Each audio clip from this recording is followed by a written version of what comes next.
Hivi. Hivi. Kama nilivyokata mimi hivi. Mbona nimesimamisha hivi? Nimekata hivi. Maana kitakapotoka kuna mbaa iende hivi. Ukisimamisha hivi inashindwa kupanda hivi kwenda kule. Sawa, kwa lazima lazima mbevue kidogo hivi. Mbevue ili usije. Hata kama walichimba liukuta huko lazima unapokata ukate kidogo hivi kuanzisha mizizi itakapokwenda toka huko ipate nafasi ya kutembea kwenda hivi. Sio isimame hivi. Inashindwa kusema kwenda. Inapotambaa hivi tunaona amechachamaa ume na kwenda hivi na kwenda hivi. Unaona yale manani yanavyokwenda yale malela ya nani ya manani yanavyoamba. Haya manyasi haya. Hapa chini mizizi unaiona ya manyasi haya. Hiyo mizizi ya manyasi. Unaona inavyotembea? Inakuja hivi. Haisimami hivi. Kwa hii itakapotoka ile simetoka kule inakuja huku. Unaona inavyoshuka? Ile mizizi ile ya manyasi hiyo.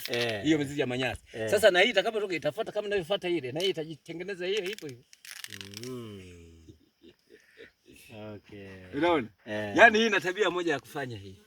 Kwa utaona humu inatoka mingi kwenda kutafuta chakula nje. Lakini na huko lazima uweke chakula kama uweka samadi kule. Huko sawa. Kule nimezungushia humu ile samadi ile ya debe 10. Maana itakapotoka inatoka kwenye mashimo ndani inatoka kule kwenda kudaka kule. Inaenda kukutana huko. Inaenda kukutana kule. Sasa haiendi kusambaa kule. Chakula imeikuta humu.